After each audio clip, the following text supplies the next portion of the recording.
What's up?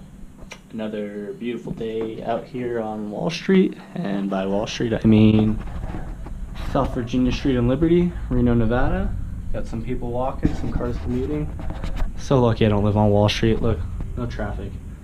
Anyways, this is my humble office that I sit in pretty much every day, and by humble I mean this is really like the portfolio manager who I work with. It's his office, and he lets me have a beautiful space. Look at how organized his is and how disorganized mine is.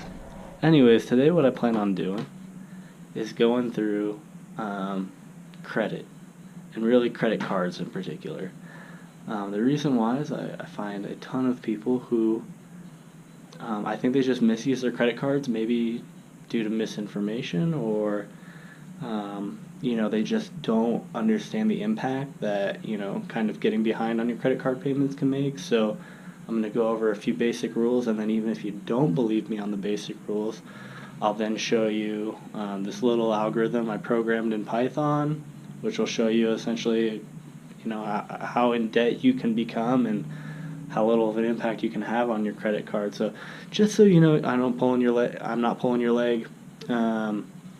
I'm going to show you my current credit score. I hope it's not viewed as too pretentious, but at the same time, I would want to know if someone was giving me advice that they somewhat knew what they were doing. So here is my current credit score: 802 on TransUnion and an 810 on Equifax.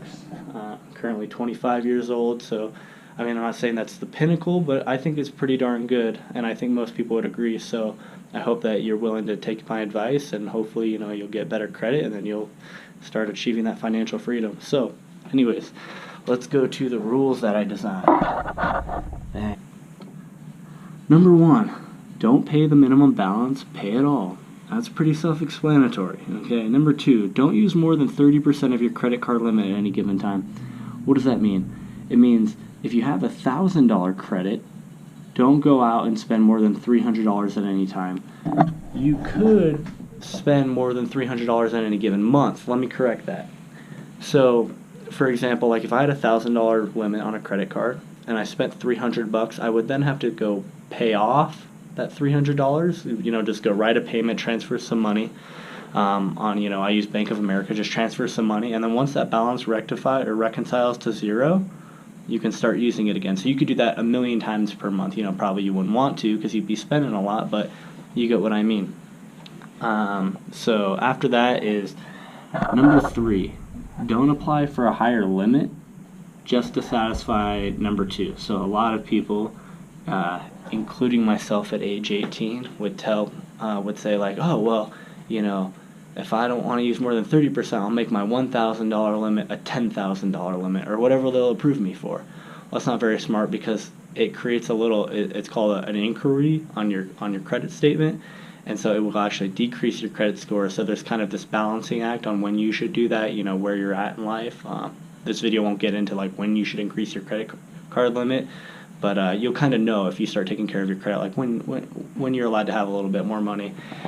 And then last but not least, the most important one is credit is a measure of responsibility. Be responsible. Credit reporting agencies can literally see pretty much everything that you do. I was a financial analyst at a small firm here in town at one point, and they can see, how much debt you have on your credit card. They can also see how much money you've ever spent on that credit card. That's kind of where that 30% rule comes back in. They want to see that you're utilizing your credit card, but not that you're spending $1,000 every month on your $1,000 credit card limit, because that means you're being irresponsible. It's like every month you're maxing out your credit card. That's not good. So from here, I'm going to show you this little algorithm that I produced, and hopefully give you a little insight into like how you should be repaying, or maybe what not to do and what to do moving forward. So I hope you find it interesting. We'll pop up on the computer here in a sec. Well, like I said, this is a little bit of simulation that I created to kind of replicate a credit card, monthly payments and everything. You can see I kind of already got some stuff. This is the results window of my Python code. This is done in Visual Studio Code. I like it, and I also have it's called Jupyter extension within Visual Studio Code, so I can kind of create the functionality. That's where you'll see this hashtag %%. It gives me these little cells to run. It's actually pretty darn neat. anyways, um, yeah, let's talk about the simulation. So I said I did a credit card debt of paying the minimum monthly payment for 12 months. So I said, let's just say hypothetically we got $1,000 balance, right?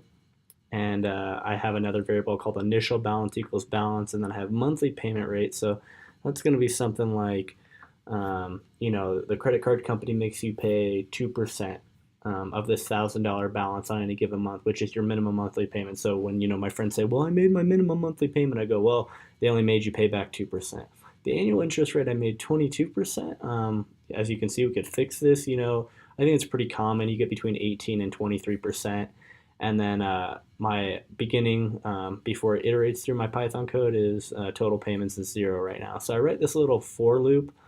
It's just saying for I in range 12. That's just saying for month. You could think of this for month. I could make let's make it month.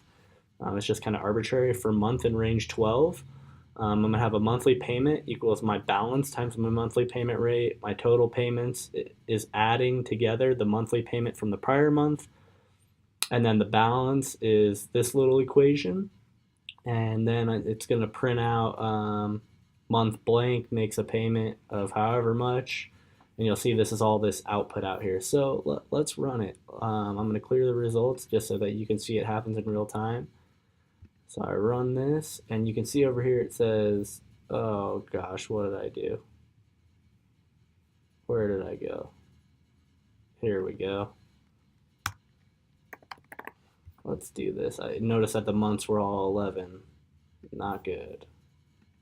There we go. Much better, much happier. That's why you don't code in real time for that issue right there. Anyways, you see that it says in month 0 makes a payment of $20. Well, where'd that come from? It said, well, it's going to be 2% of $1,000. So month 0, right? So like the initial month, you got to pay back $20, and then month 1 you got to pay back $19.96. So as you go all the way through here, you notice that your minimum payment is almost the same. You've really only changed over the course of 12 months about 44 cents. That's pretty small. And so if you notice, the remaining balance is $975.87. So you're telling me that I've paid a monthly payment for 12 months, and my balance that started at 1,000 is only $975 now. I've effectively only paid $24.13 towards my balance. Well, that's where credit cards are dangerous, and which is why they want young people to spend on credit cards just for this purpose. I wrote total payments made means you made $237.33 worth of payments, and you technically, when I say dollars throw away, this is what you went to interest. You've never seen this money, it just went to the bank. You threw away $213.21 for making the minimum monthly payment. So that's that's not good.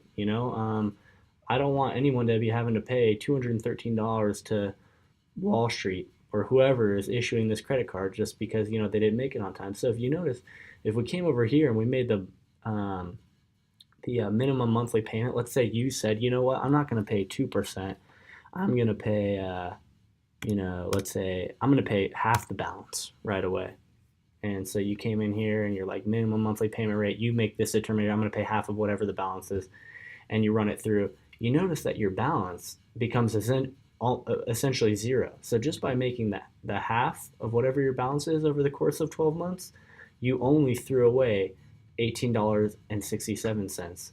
And dollars that actually went towards your bill was actually $999, which is pretty impressive. So please, kind of heed this advice and make an ample payment. Don't let it be 2%. And obviously, like, my recommendation would be is don't spend money you don't have.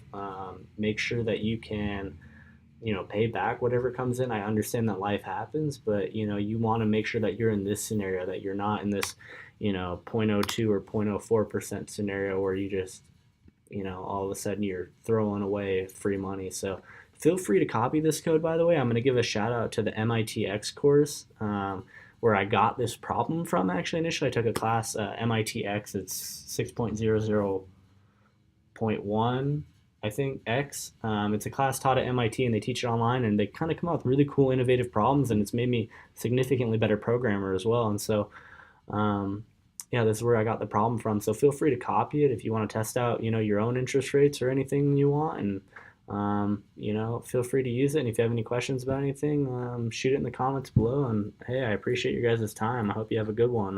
Talk to you later.